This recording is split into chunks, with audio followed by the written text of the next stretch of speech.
everyone, welcome back to another video. Today we're going to go through a couple of the fixtures that are coming out game week 13, have a look at my team, the way it stands, and more importantly go through some of the press conference news that came out yesterday from most of our assets that we do have, because we have updates about Gabriel, we have updates about Liverpool assets like Trent, we have updates about Chelsea, the Chelsea team as well as Man City. So to kick off, it's just a reminder to everyone that game week deadline for this week is on Friday, which is today, 9:30 p.m. That is Ugandan time. So please lock in your teams, work on your teams. I know a couple of friends are always behind schedule and get to lock in their teams a bit late. So work on your teams and have them locked in on captaincy and everyone, and as well as your clear bench, so that you always have your first substitutes, so your first subs as the people that you at least expect to come in case of anything. Because this is going to be that kind of game week, as we shall discuss later, that we do have very many captaincy shouts, almost close to 6 or 7 captaincy shouts, who are all very good options, really. So to go through basically the fixtures, the one that is opening the weekend is going to be Brighton and Southampton, which is a very good fixture for Brighton. So the likes of assets like Joao Pedro, Dunk, who we are yet to confirm, has been confirmed, may be able to start this game week, and the likes of Van Heek, Welbeck, Mitoma, all those look like very good shots for this fixture.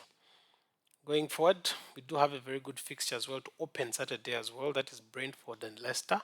Leicester with a new change in management after having sacked their former coach. So you never know if they're going to have that new manager bounce, or it's still going to be a very good game week for the likes of Wissa, for the likes of President Mbeumo, and their defense as well, for those that have Flecken in goal.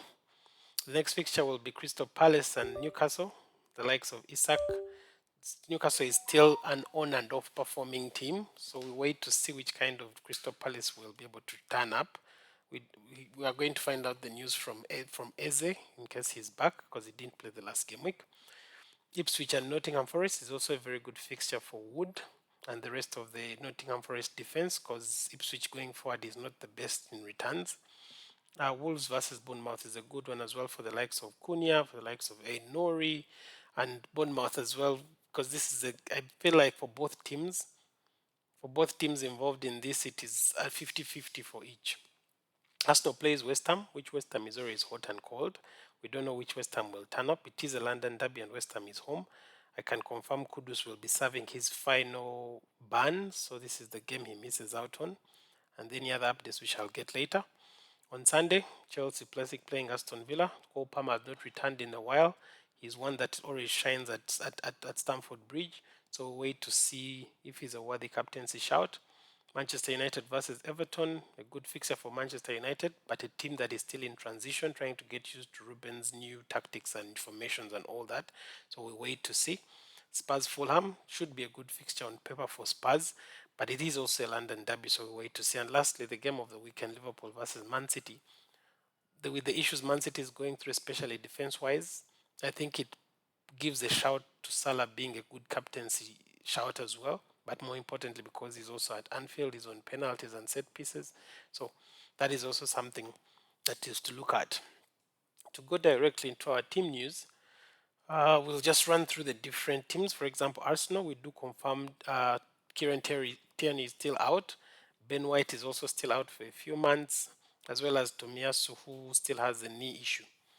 Now, the big news that all of us were waiting for was on Gabriel. He was forced off in the 84th minute in the Champions League.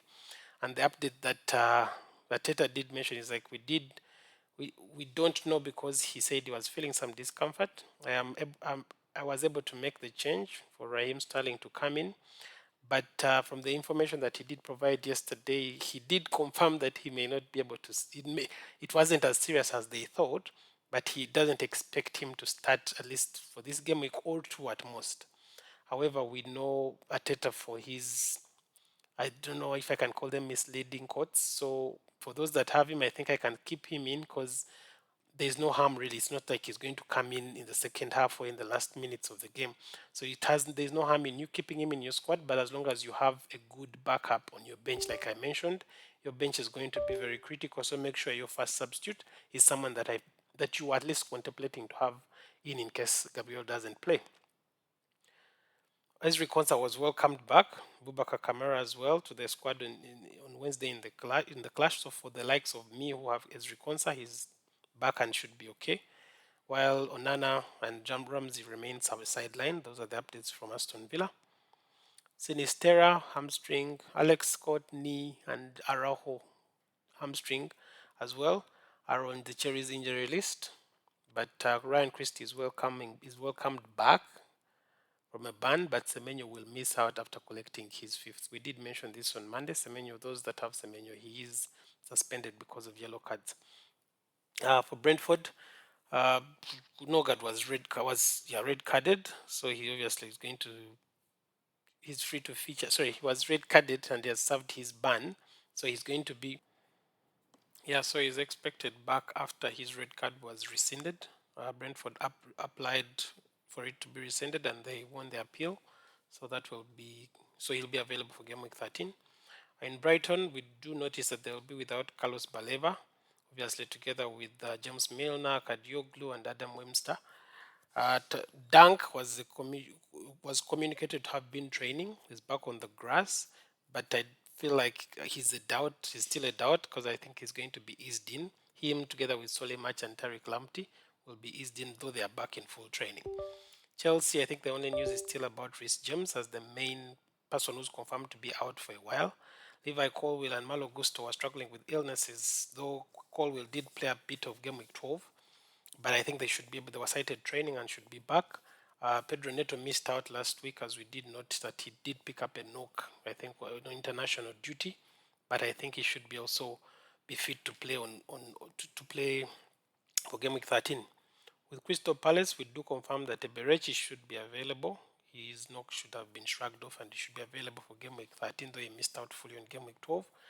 And Eddie Nketiah, who also had the hamstring injury, is supposed to be assessed ahead of that.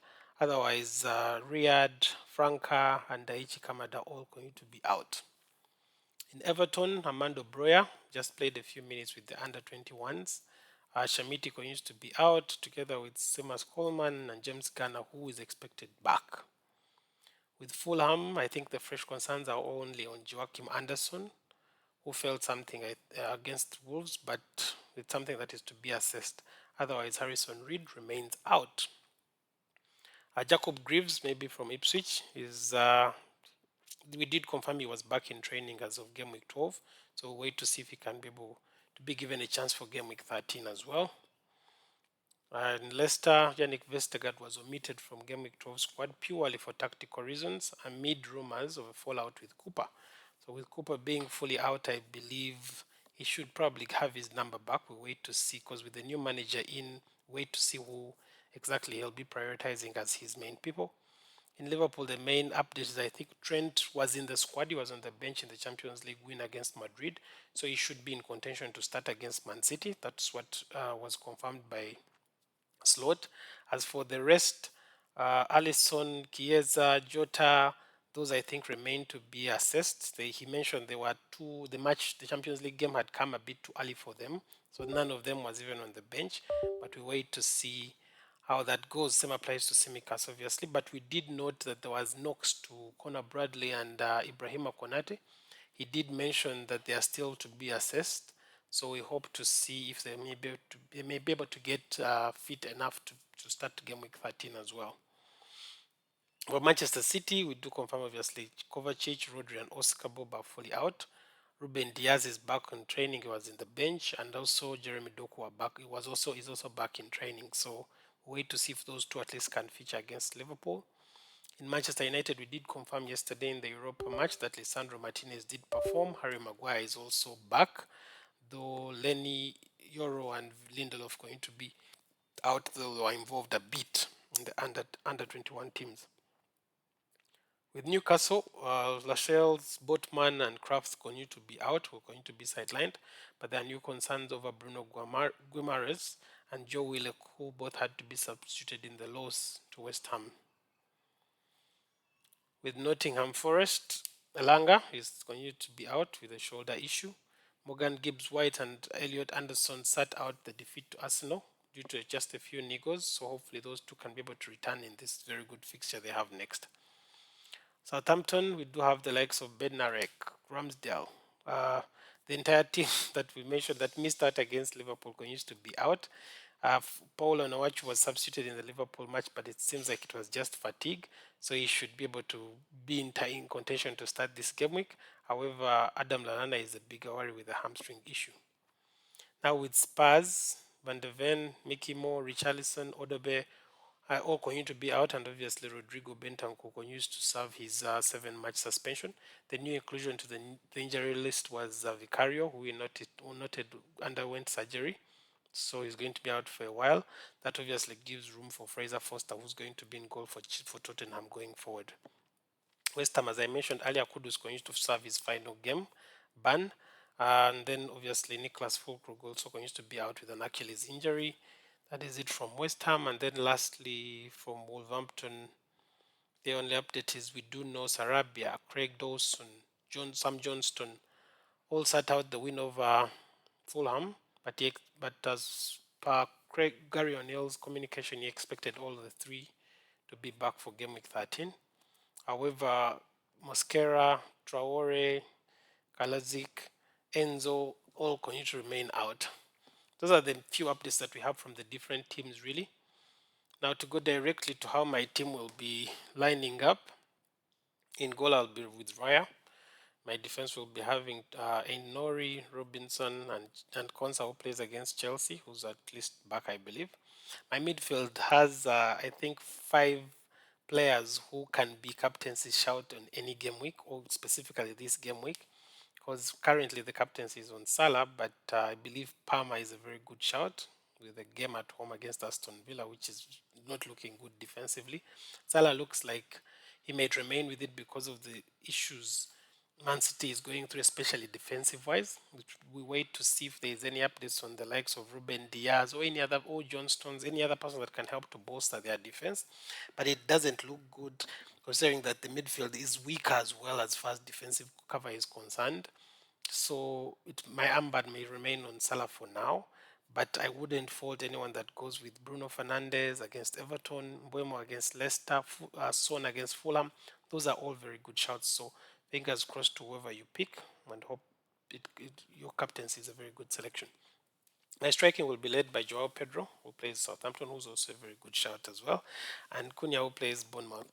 My defense is my bench obviously has Fabianski, Raul, Lewis, whom I'm very skeptical about playing, but I think he'll remain on my bench, and Greaves, who I hope should be back for this game week, really. So that's how my team will be lining up. FPL responsibly, and catch you next time.